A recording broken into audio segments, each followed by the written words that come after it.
Olá, eu sou o pastor Adejarlan Ramos, bem-vindo ao nosso canal. Se você não é inscrito, se inscreva, deixe aqui o seu like, o seu comentário.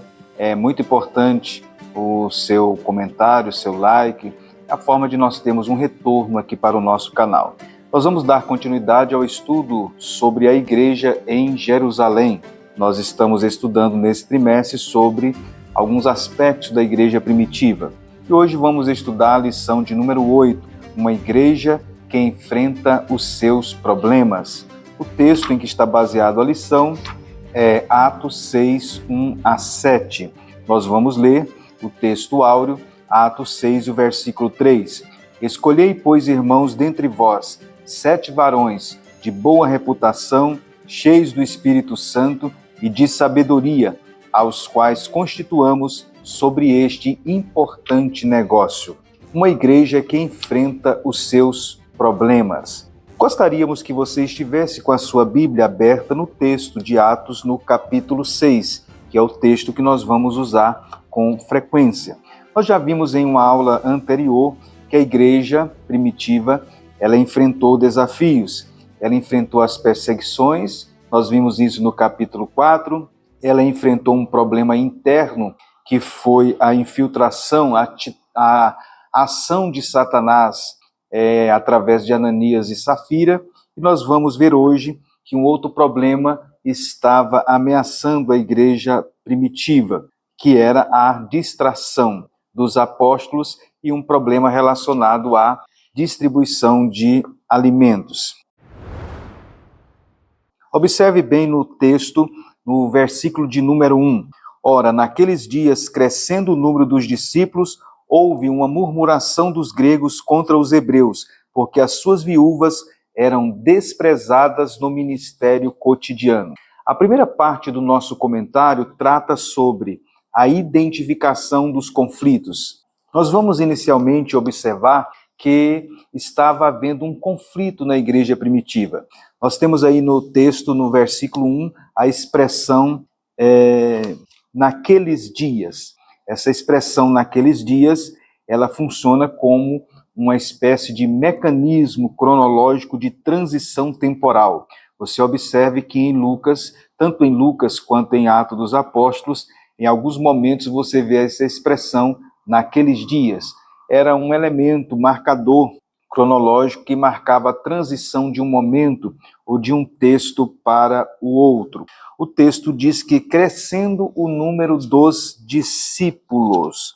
Você observe aqui que sempre Lucas ele registra no Atos dos Apóstolos o crescimento fantástico, fenomenal da igreja primitiva, crescendo o número dos discípulos. A igreja avançava, a igreja extrapolava fronteiras, limites, a igreja estava crescendo, a igreja estava se expandindo.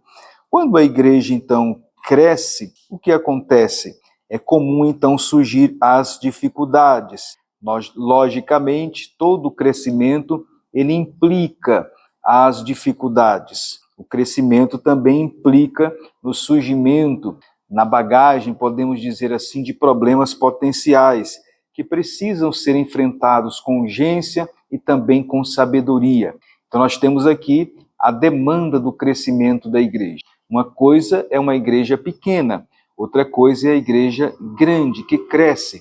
Ela começa, então, a ter desafios, ela começa a ter problemas em função do crescimento. Isso significa, então, que o crescimento e o sucesso também precisa ser bem administrado. E aí o texto, então, diz, aí em Atos 6, crescendo o número dos discípulos, houve uma murmuração dos gregos contra os hebreus. Aqui nós temos, então, o problema em si. No texto da nossa lição, do comentário, o comentarista ele aborda que havia um conflito de natureza cultural e um conflito de natureza social. O texto fala aí no versículo 1, murmuração dos gregos contra os hebreus, porque as suas viúvas eram desprezadas no ministério cotidiano.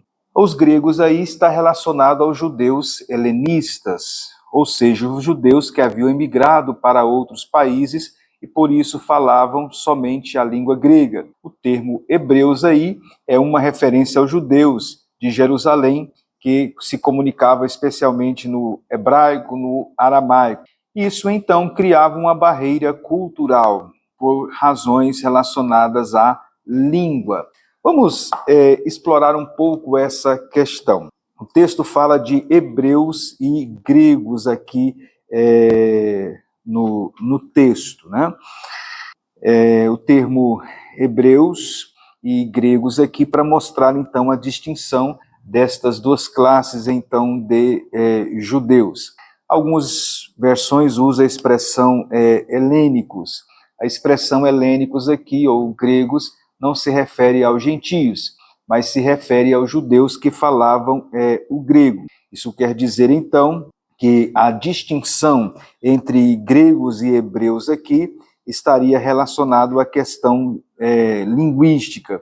Os judeus de fala grega e os judeus de fala aramaica. Os judeus são chamados aqui de hebreus, eles falavam, às vezes, exclusivamente ou majoritariamente o aramaico, enquanto o grego era uma língua muito falada no Mediterrâneo Oriental urbano. Então, provavelmente, esses gregos, então, falavam apenas o grego ou majoritariamente o grego, né? O fenômeno, então, do bilinguismo, ele era comum na antiguidade. Muitas pessoas, às vezes, falavam dois idiomas, né? Mas, às vezes, eles tinham mais fluência em um. Às vezes, eles falavam uma segunda língua, era, portanto, bilíngues, mas não tinham tanta fluência nessa segunda língua. Então, aqui, esses judeus, que são chamados aqui de gregos, eram judeus, então, da diáspora,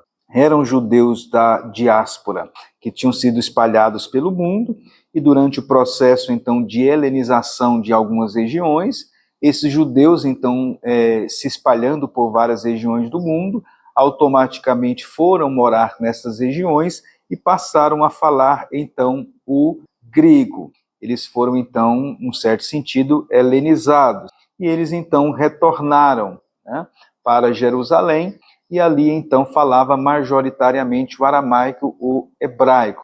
A região, por exemplo, de Alexandria, o judaísmo que desenvolveu em Alexandria, houve muita influência, então, da língua e da cultura grega. Então, esses judeus, eles eram imigrantes, então, da diáspora, eles aparecem em alguns momentos no livro de Atos Apóstolos, como no dia de Pentecostes, por exemplo, e eles agora retornam, então, para Jerusalém. Esses judeus, então, da diáspora, retornam, então, para Jerusalém, embora eles foram helenizados, mas o judeu continuava com aquela fidelidade à cidade, então, de Jerusalém. Ali estavam, então, as suas raízes, né, culturais, enfim, toda a sua história de ancestralidade, e muitos deles, então, retornavam, então, para Jerusalém. O texto, então, diz que as suas viúvas eram desprezadas no ministério cotidiano. Ou seja, estava havendo, então, um conflito de natureza social. No item 2 da primeira parte do nosso comentário, conflito de natureza social. As suas viúvas eram desprezadas no ministério cotidiano. As viúvas de fala grega, elas estavam sendo negligenciadas na distribuição diária. Ou seja, tinha se instalado, então, um problema. Veja que a igreja é um organismo, mas a igreja também é uma organização. E esse aspecto organizacional da igreja, ele então estava tendo um problema aqui nesse momento. A igreja como organismo é a igreja no aspecto espiritual. A igreja como organização é a igreja no aspecto social. É necessário, então, um equilíbrio entre essas duas partes para que possa haver, então, harmonia. Esse equilíbrio estava sendo prejudicado aqui neste momento na igreja primitiva. A queixa, então, das viúvas de fala grega contra as demais era exatamente porque estas estavam sendo, então, preteridas na distribuição, né, no trabalho social da igreja, no mecanismo, então, da distribuição. É o que nós podemos observar aqui. A igreja tinha crescido muito, os apóstolos, então, estavam tendo agora dificuldades, então, para supervisionar, então, esta distribuição. Os apóstolos, então, passam a ser objetos, então, de queixas, é o que a gente pode observar aí nesse versículo de número 1. Vejam bem aqui que o finalzinho do versículo 1 fala ministério cotidiano. Era um ministério social, uma atividade social que a igreja, então, desenvolvia. Essa atividade social de ajuda às pessoas necessitadas, elas eram muito comuns no mundo antigo. As viúvas, não só da igreja, mas como também as viúvas em torno da igreja, das comunidades em torno da igreja, elas eram muito dependentes de recursos dos seus parentes e também de recursos caridosos. O judaísmo antigo dava muita ênfase a essa questão. As comunidades judaicas, elas tinham atividades sociais, elas organizavam a caridade, elas distribuíam os bens para atender às necessidades, então, das pessoas. A maioria dos professores sustentava, na época, que doações não especificadas de caridade deveriam ser usadas localmente para a própria sinagoga ou aldeia. Então, eles recolhiam os donativos, faziam doações, e os funcionários, então, ali dentro das comunidades judaicas, eles supervisionavam para que essas atividades de distribuição, para que estivesse acima de qualquer suspeita. Quando eles, então, não encontrassem nenhuma pessoa necessitada, eles poderiam vender, mas não poderiam utilizar os recursos para si mesmos. E esse era o trabalho, então, que havia dentro do judaísmo, né, naquele período. Então, as sinagogas, as comunidades judaicas, elas, então, enfatizavam este suprimento diário das necessidades, então, imediatas das pessoas, né, para as suas refeições, para a sua alimentação. Outro elemento que nós podemos destacar aqui é o fato do texto dizer que eram viúvas. Eram viúvas. Você já observou que a Bíblia, tanto no Antigo quanto no Novo Testamento, ela destaca muito viúvas no texto bíblico. Nós tivemos no Antigo Testamento a viúva de Sarepta, nós tivemos a viúva de Naim no Novo Testamento, nós tivemos também aquelas viúvas que foram abençoadas por Dorcas, lá em Atos do capítulo 9, nós temos a viúva que se tornou um modelo em forma de parábola no ensino de Jesus, lá em Lucas 18, naquela parábola acerca da oração. Nós temos também a profetisa Ana, que dá testemunho do bebê Jesus em Lucas no capítulo 2 e 37. Nós temos, então, várias viúvas, então, no texto bíblico, tanto no Antigo quanto no Novo Testamento. As viúvas, então, no mundo antigo, elas não eram vistas apenas pelo seu estado de viuvez ou estado civil enlutado. As viúvas eram vistas também no mundo antigo como pessoas necessitadas, como pessoas carentes, né? Muitas viúvas, então, ficavam empobrecidas. Um terço, segundo aqui, segundo informações em textos antigos, quase um terço das mulheres do mundo romano e 40% das pessoas entre 40 e 50 anos de idade eram constituídas, então, de viúvas no mundo antigo. Ser viúva, tanto no contexto do mundo oriental antigo, era passar por muitas privações, por muitas dificuldades, porque a sociedade ela era uma sociedade patriarcal, a mulher era muito dependente, então, do marido. Então, quando ela ficava viúva, ela passava então por muitas privações, por muitas dificuldades. Então, a sociedade grega, por exemplo, da época, né, ela não ajudava muito então as viúvas, era o costume então da época, então se esperava o quê? No mundo antigo? Que as viúvas fossem ajudadas pelos seus parentes mais próximos, especialmente os parentes do sexo masculino, se esperava que elas casassem novamente, né? Essa prática ela acontecia.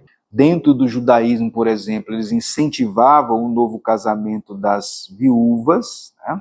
E então as viúvas eram vistas então dessa forma então no mundo antigo. As leis, inclusive, do mundo antigo, as leis babilônicas, hititas, assíria, né, não previam que as mulheres recebessem heranças. Então isso fazia com que as viúvas então passassem por muitas dificuldades, né? As viúvas então se tornavam muito vulneráveis. A vulnerabilidade não era apenas em função de não terem os seus suprimentos, né? Mas também as dificuldades eram em função delas ficarem vulneráveis, elas ficarem sem defensores na arena jurídica, que era tipicamente, vamos dizer, masculina. Portanto, elas precisavam então de uma proteção especial. Então, parece que a igreja primitiva, ela segue o modelo então do judaísmo antigo. Assim como o judaísmo e a sinagoga ajudavam as viúvas, a igreja, então, seguindo este modelo e este padrão, e seguindo também as orientações de Jesus e o amor cristão, conforme nós já vimos aqui em uma lição anterior, ela resolveu, então, ajudar as viúvas, as pessoas necessitadas. Então, as viúvas é que está em foco aqui. E essas viúvas também eram pessoas, obviamente, né, e consequentemente pobres. Dá a entender, então, isso pelo texto, né? Elas não tinham, então, porque elas eram pobres, além de serem viúvas, eram pobres, porque normalmente elas não tinham o mesmo nível de rede local estendida de parentesco, como filhos no local com o qual elas pudessem contar. Elas eram viúvas helênicas, portanto, da diáspora, elas retornavam às vezes para Jerusalém, o marido morria, o marido falecia, e alguns dos seus familiares ficavam lá na sua região, não vinham para Jerusalém, e então havia essa desproporcionalidade. As viúvas helênicas, elas eram então mais reduzidas, sua rede de parentes, e com isso, então, a sua pobreza ela aumentava. Também devemos considerar a disparidade etária entre maridos e esposas na Judéia e no mundo grego. No mundo grego, por exemplo, consideravam 14 anos como a idade ideal para a beleza e a procriação, embora se compreendesse que a puberdade masculina ocorria logo após a puberdade feminina. Os homens gregos tipicamente casavam com suas esposas quase uma década mais novas. Então, normalmente, no aspecto cultural grego, os homens eram mais velhos e as mulheres eram mais novas. Então, isso era o costume entre os gregos. Já os romanos tendiam a ser 5 anos mais velhos do que as suas esposas, os homens romanos. Então, no final, logo da adolescência, né, ou no início ou no final da adolescência, muitas mulheres já se casavam com homens, então, mais velhos. Então, havia essa disparidade de faixa etária, ou disparidade etária, nós podemos dizer assim. Isso fazia com que, então, os homens morressem mais cedo e o número de mulheres viúvas fossem maior, né? Esse era um fator também considerado.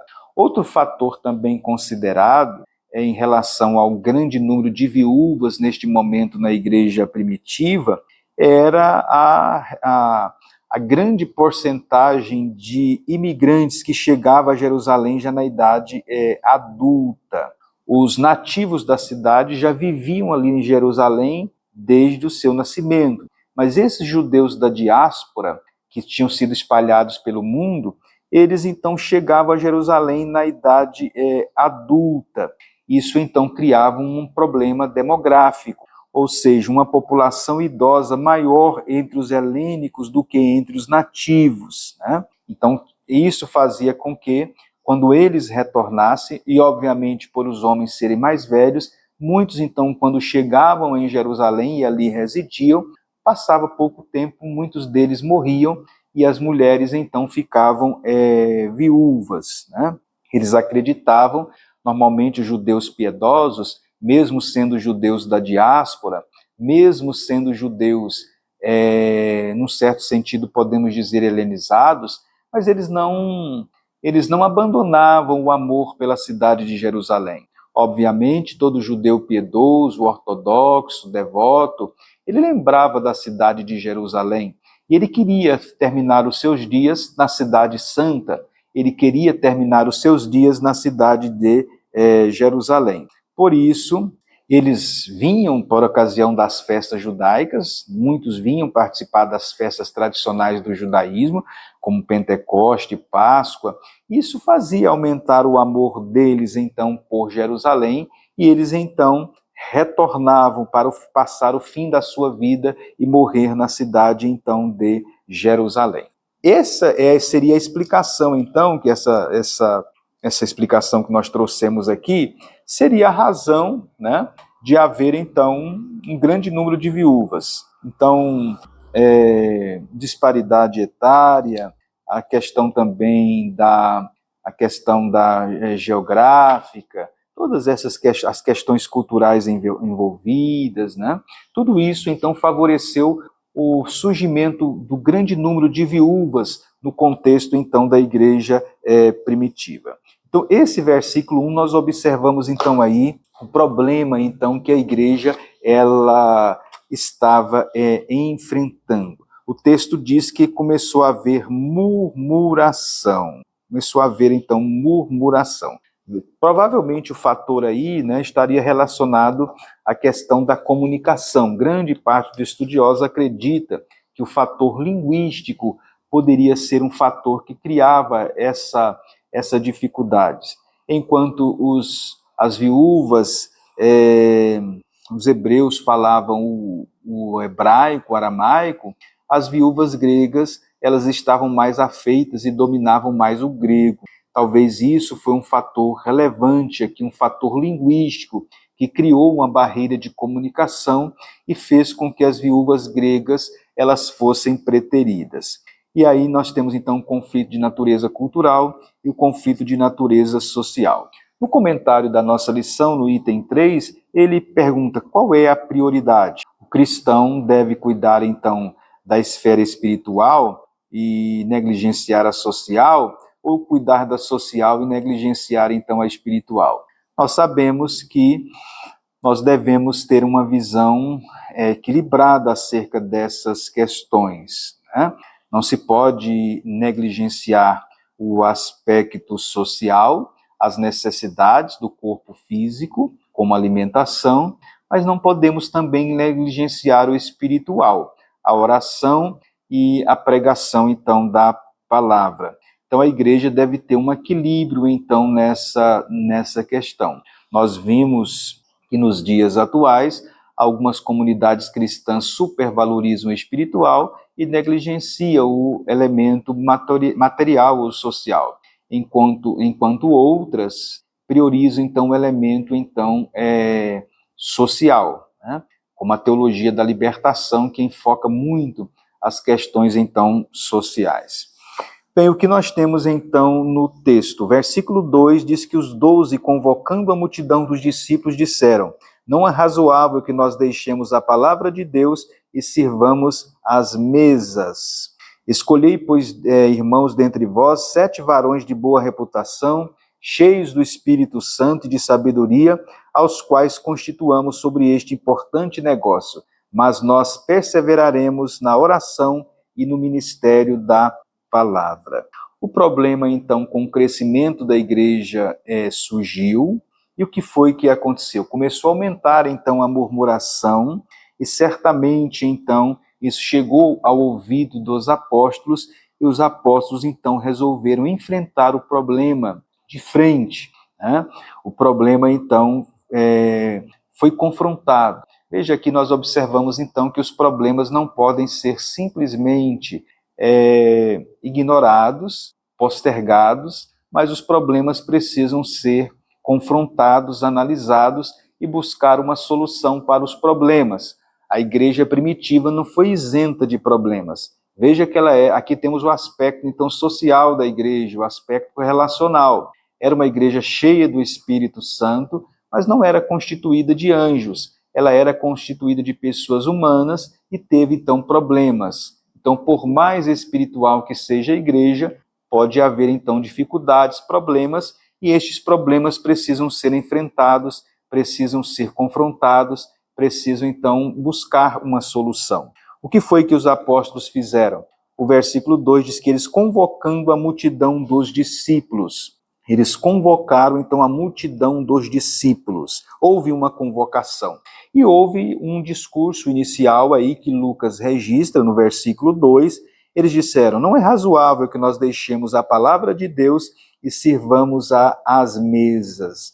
Aqui está uma espécie de discurso, né? de inclusio, então, do discurso. Os apóstolos deixam bem claro aqui nessa fala deles que não era razoável que eles deixassem a palavra de Deus e servissem às mesas. Veja que o foco aqui dos apóstolos, a prioridade então dos apóstolos, o ministério central dos apóstolos era a proclamação e a oração. E agora eles tinham que ter então, delegar uma atividade, um ministério adicional na distribuição de alimentos. Veja que eles se envolveram nessa atividade, então, inicialmente. Eles estavam realizando este trabalho. Eles, então, estavam atendendo a demanda do crescimento da igreja, atendendo, então, às necessidades sociais, servindo às mesas. É a expressão que aparece aí no texto. Mas você observe que a prioridade deles, então, era a oração e a palavra. Isso está também no versículo 2 e no versículo de número 4. A expressão aqui, palavra, ela inclui a proclamação. Provavelmente está em foco aqui a pregação, a proclamação da palavra, e está em foco também o ensino. Essa era uma atividade, então, dos apóstolos, né? O trabalho de ensino e o trabalho, então, de proclamação da palavra. E o texto também fala sobre a oração. A oração aqui era a prática contínua que eles tinham que desenvolver. Quando diz aqui a oração, não está em foco aqui uma oração sem interrupção, né? Mas provavelmente a oração aqui, eles observavam, pelo menos nesse momento inicial, horários regulares de oração, conforme diz lá em Atos 3, a hora da oração, a nona. Como o cristianismo saiu de dentro do judaísmo, então inicialmente eles seguiam práticas, né, relacionadas ao judaísmo, como as práticas de horas regulares de oração. Além dessas horas regulares de oração, eles também passavam em momentos adicionais de oração, né?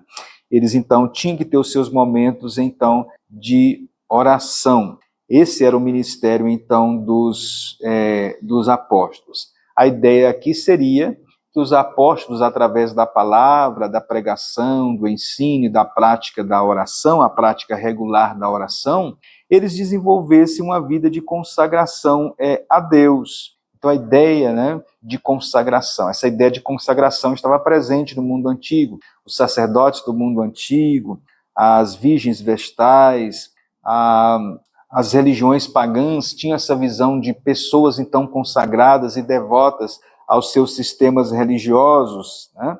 Assim também o cristianismo teve também essa ideia de pessoas, então, consagradas, devotas a Deus, que se dedicavam às atividades, então, no nosso caso aqui, cristãs, a oração e o ministério da palavra. No Antigo Testamento, nós tivemos os nazireus, que tinham uma vida devota, uma vida entregue a Deus.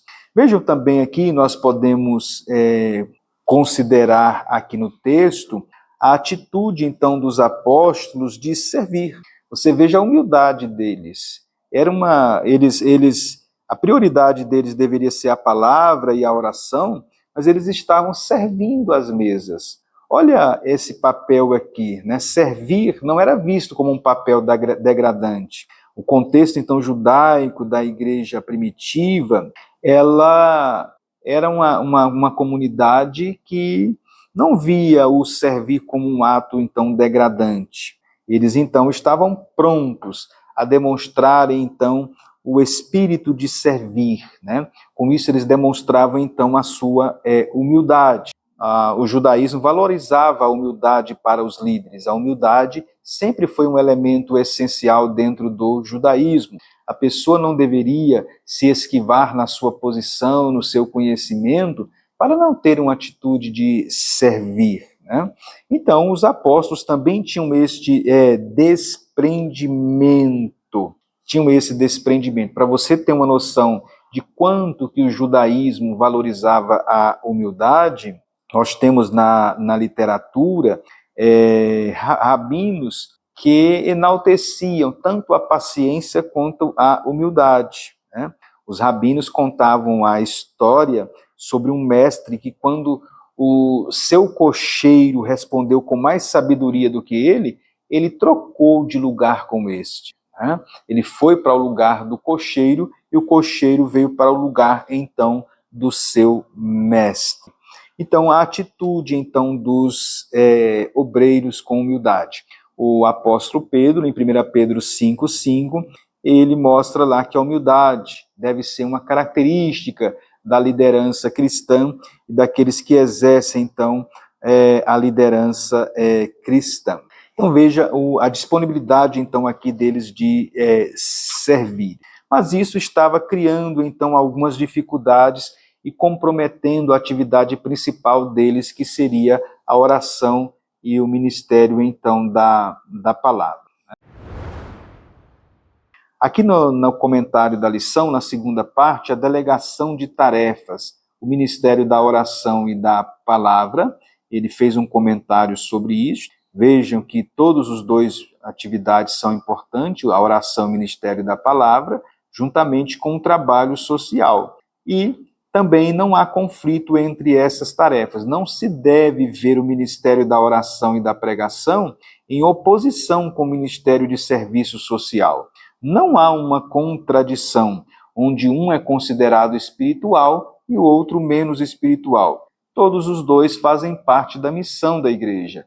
A igreja que tem a missão querigmática, a missão de proclamar, de orar, ela tem também a missão de cuidar de pessoas necessitadas, de cuidar também do corpo. A igreja não deve apenas se tornar um centro social, como não deve se tornar apenas um local espiritual. Ela deve atender as necessidades das pessoas. Isso é a igreja ser igreja e cumprir, então, a sua missão. Foi quando, então, eles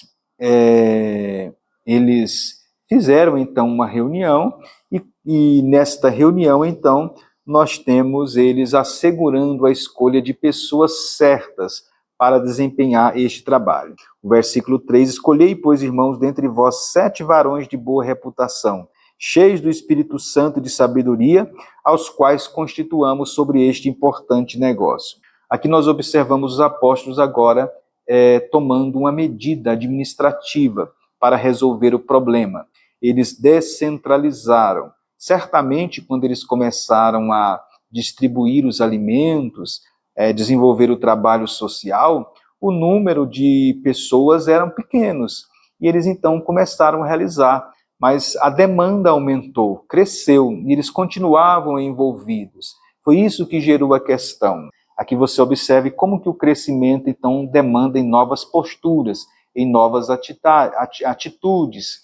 Nós devemos estar dispostos a isso. Nós devemos estar dispostos para atender as demandas mudar de atitudes, de posturas quando se fizer necessário. E eles fizeram isso. Eles então promoveram a delegação. Nós temos essa delegação de tarefas, um dos casos mais clássicos da Bíblia é o de Êxodo 18, quando Moisés descentralizou através de um conselho de Jetro, seu sogro, e escolheu pessoas então para ali ajudar. Temos também os 70 que foram designados e cheios do Espírito, lá no tempo também de Moisés, foram designados para ajudá-lo. Então, isso mostra a delegação, a importância de delegar, né? O líder cristão, ele tem que delegar tarefas, ele tem que delegar atividades, tanto para não sobrecarregá-lo, como também para aproveitar os talentos que ele tem em torno de si. Então, eles fizeram essa proposta: vamos escolher pessoas de boa reputação, cheias do Espírito Santo e de sabedoria. Aqui nós vemos, então, as qualificações. Aqui entra, então, as qualificações. Eles, quando foram escolher, quando foram descentralizar, quando foram delegar tarefas, eles entenderam que tinham que ter uma lista de qualificações e as pessoas que iriam ocupar essa função, para quem as tarefas seriam delegadas, elas tinham que preencher esses requisitos, essas qualificações. As qualificações sempre fizeram parte, desde o mundo antigo, quando se ia escolher pessoas. Flávio José fala que os sacerdotes, então, tinham que ter qualificações, né? As listas de qualificações aparecem na literatura rabínica, aparecem também nas qualificações para os juízes, lá nos manuscritos do Mar Morto. As qualificações, então, faziam parte, então, de escolhas, de seleção de pessoas no mundo antigo. Também na liderança, na política greco-romana, era necessário também ter qualificação. E dentre essas qualificações estava, primeiro, boa reputação. A boa reputação era um elemento fundamental. Boa reputação aqui quer dizer que o nome deles soassem bem, que eles fossem irrepreensíveis, que eles estivessem acima de qualquer suspeita. Seria essa a ideia que está em foco aqui. Essa boa reputação aparece também na lista lá de Timóteo, né? Isso era importante, então, na lista então, de Timóteo. Então, boas qualificações. Ter uma boa reputação era muito importante, especialmente no caso de pessoas que manuseavam dinheiro. Provavelmente essa liderança aqui, no caso que nós consideramos que sejam os diáconos, eles iriam lidar com dinheiro, certamente, iriam lidar com questões, com elementos financeiros, e precisava então que eles estivessem acima de qualquer suspeita, né? As qualificações para o cargo, por exemplo, de ser líder cristão, lá na carta de Timóteo, era estar ausente de torpe ganância. Mais ao pé da letra, não podia ser avarento, né? Não podia ser uma pessoa que amasse ao dinheiro. Uma pessoa que amasse o dinheiro estaria desqualificado, então, para exercer função na igreja primitiva, né? Então, essa pessoa deveria estar prontas para prestar contas, essa pessoa deveria, o nome dele soar bem, essa pessoa tinha que se manter acima de qualquer suspeita, enfim. Por isso o texto diz boa reputação, é o que o texto diz. Não poderia ser uma pessoa desonesta, gananciosa, ela tinha que ter um padrão elevado de boa reputação. Mas o texto também diz cheio do Espírito Santo e de sabedoria. Esse cheio do Espírito Santo quer dizer, dá a entender que era um estado contínuo. Ele precisava ser continuamente cheio do Espírito Santo para exercer então esta função. E cheio de sabedoria também, o termo aparece aqui, também cheio de sabedoria. Por quê? Porque ele iria lidar com a administração, ele iria administrar recursos, ele teria que ter sabedoria e bom senso para distribuir estes fundos. Ele precisava saber, por exemplo, quem de fato era necessitado, quem de fato precisaria de mais, enfim, ele precisaria fazer esses juízos, né? Então ele precisava de sabedoria e de bom senso para ocupar esta função. Então veja as qualificações aqui para exercer então o que se chama de diaconia. O texto, vejam que a expressão aqui no finalzinho do versículo 2 é utilizada a expressão servir às mesas, né? O servir aqui está relacionado a serviço, diaconia, daí que vem o termo. Por isso se acredita, ainda que não esteja claramente aqui no texto, que esse texto se refere então ao surgimento dos diáconos na igreja primitiva. A função deles era servir às mesas, a função deles era desenvolver um serviço às mesas. E no finalzinho do versículo 3, eles chamaram esse trabalho de importante negócio. Olha essa expressão que aparece aí, importante negócio.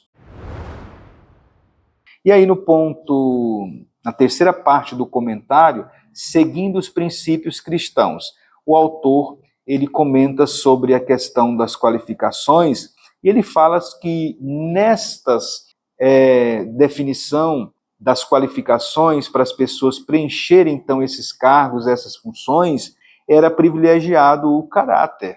Veja que elemento fundamental aqui. Veja que não era privilegiado o talento da pessoa, mas, acima de tudo, o caráter da pessoa. Tinha que ter, então, as qualificações.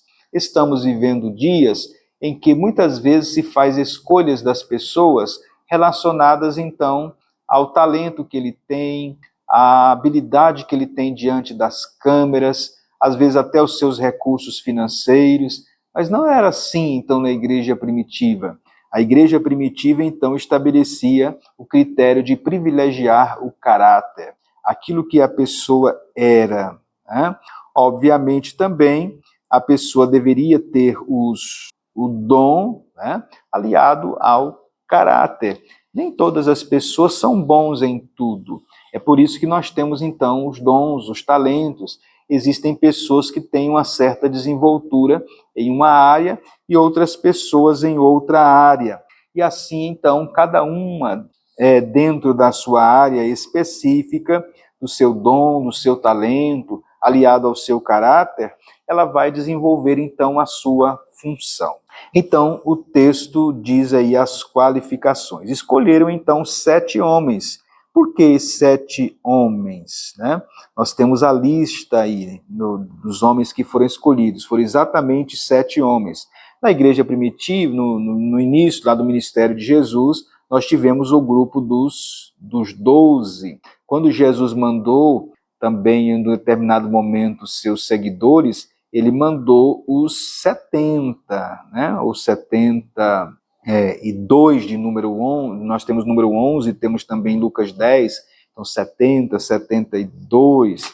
O número 7, ele prevalecia no mundo antigo. Na Grécia, os gregos tinham seus famosos 7 sábios, né?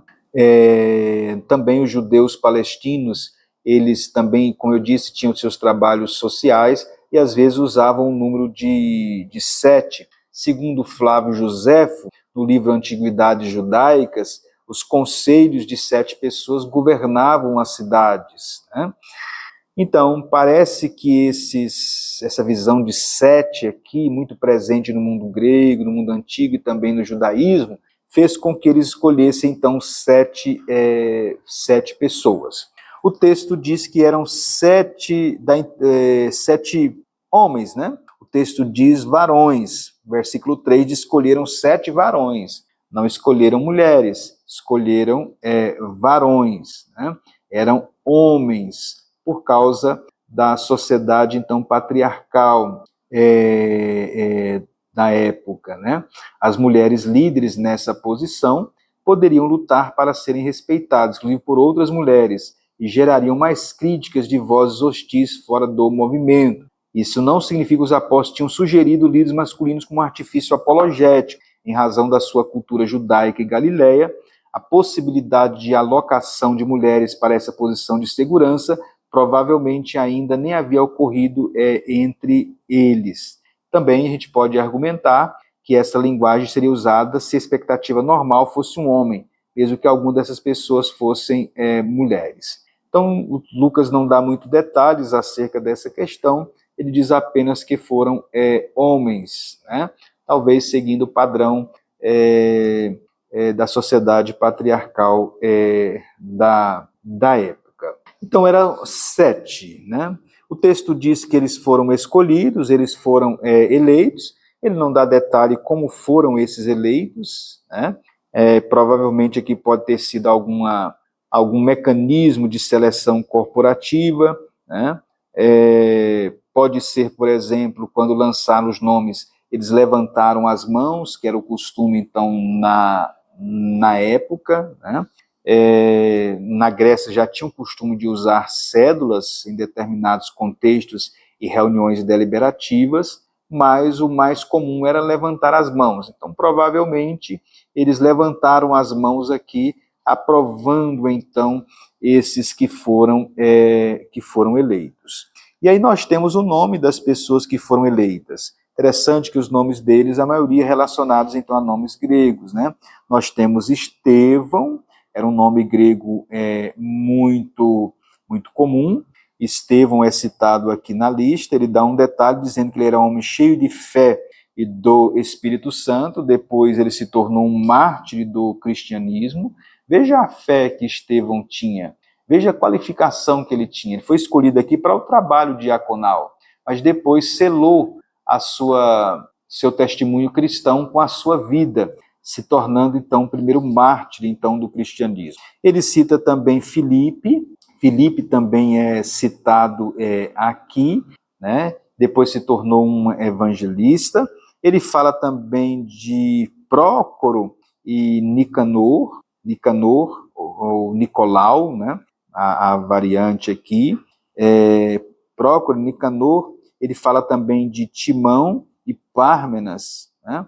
E Nicolau. São vários nomes, então, que são citados aqui, né? Quando eu falei Nicolau, quer dizer uma variante de Nicolaus, né? Ou Nicolau. Bem, o 7, então, dá a entender pelos nomes que eram helênicos. Os nomes eram helênicos, já que a maioria, então, era composta de viúvas helênicas, que estava promovendo o confronto, as dificuldades, eles escolheram, então, nomes helênicos, nomes gregos, é o que aparecem aqui. E logo em seguida nós temos, então, a apresentação, no versículo 5. Veja que no versículo 2 nós temos, então, um discurso inicial, a confrontação do problema. No versículo 3 nós temos uma sugestão e uma deliberação, no versículo 5, né? No versículo 5 nós temos a deliberação. Todo mundo se alegrou com a proposta, fizeram, então, uma eleição, os nomes foram eleitos. Agora nós temos o comissionamento. Eles são investidos de autoridade para exercer a função. Está no versículo 6. E os apresentaram ante os apóstolos, e estes, orando-los, impuseram as mãos. Aqui nós temos, então, o comissionamento. Você veja aqui a imposição de mãos. A imposição de mãos, o comissionamento, utilizando a imposição de mãos, já fazia parte, né, do Antigo Testamento. Por exemplo, a imposição de mãos podia evocar bênçãos patriarcais. Nós temos lá em Gênesis o Jacó impondo as mãos sobre os seus filhos. Também quando Josué foi comissionado por Moisés em Números 27 e em Deuteronômio 34, versículo 9. Jesus, uma certa feita, também impôs as mãos sobre as crianças.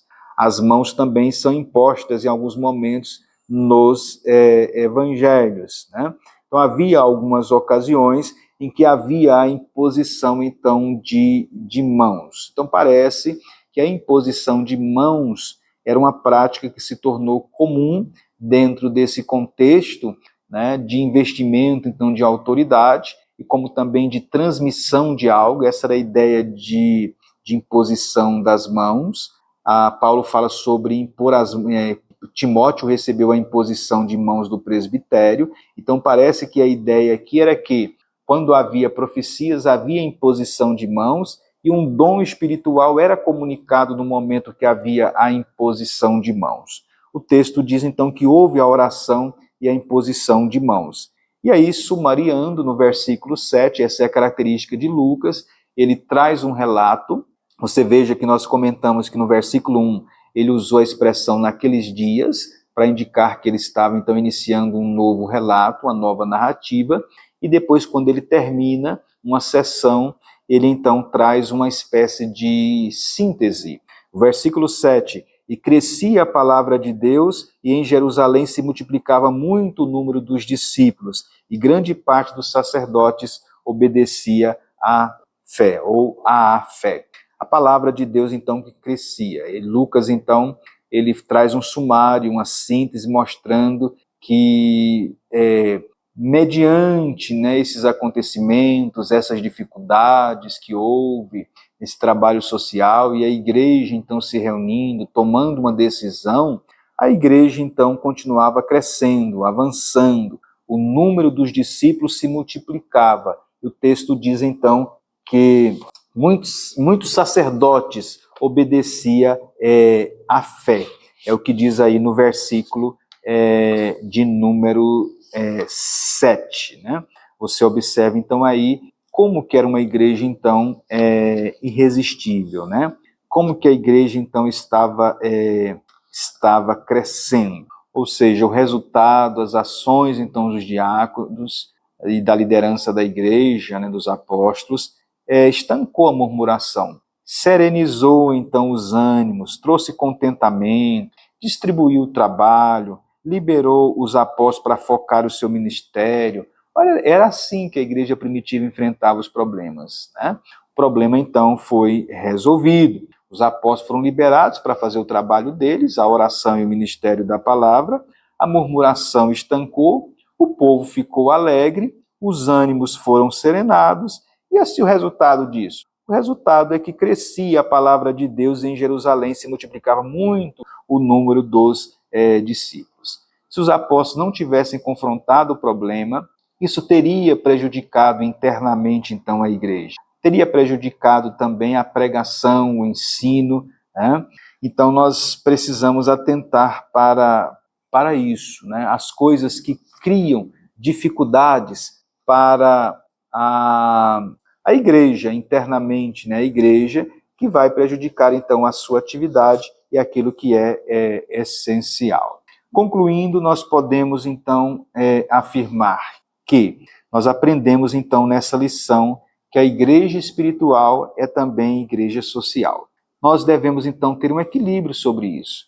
Hoje, nos dias que nós estamos vivendo, se não tivermos cuidado, na cultura do entretenimento, né, dos eventos sociais, que atinge hoje a igreja, não só a liturgia, como a pregação, se nós não tivermos cuidado, nós vamos, então, envolvendo então, a igreja apenas em atividades sociais. As atividades sociais são importantes para cuidar do relacionamento, mas elas têm que ter um equilíbrio em relação às atividades espirituais. Né? Nós estamos vivendo hoje uma onda, então, de atividades, às vezes, sociais, muito grande nas igrejas. Às vezes a igreja, no afã de conquistar muitas pessoas, elas se tornam até muito criativas em inventarem determinadas coisas, cultos e estilos de eventos sociais para atrair. Né?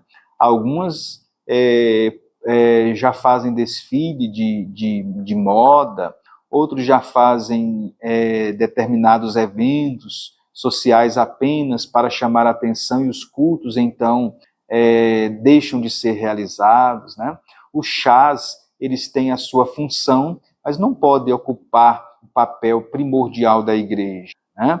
Então, eu acho que a lição principal que nós aprendemos aqui é este. A igreja precisa ter um equilíbrio entre a pregação, a oração e os trabalhos sociais, então, na igreja. Portanto, há uma igreja que enfrenta os seus problemas. Era assim a igreja primitiva e deve ser assim nos dias atuais. Uma igreja cheia do Espírito Santo, ela sabe de forma sábia, resolver então os problemas, né, que surgem diante da igreja. Que Deus o abençoe, que você possa aproveitar essa oportunidade, caro professor de escola dominical, para trazer à tona este assunto tão relevante para a igreja nos dias atuais. Não perca o foco da lição, né? A igreja então deve enfrentar os seus problemas e procurar uma solução com a ajuda do Espírito Santo. Que Deus o abençoe. Nós vamos ficar por aqui e aguardamos você no próximo vídeo.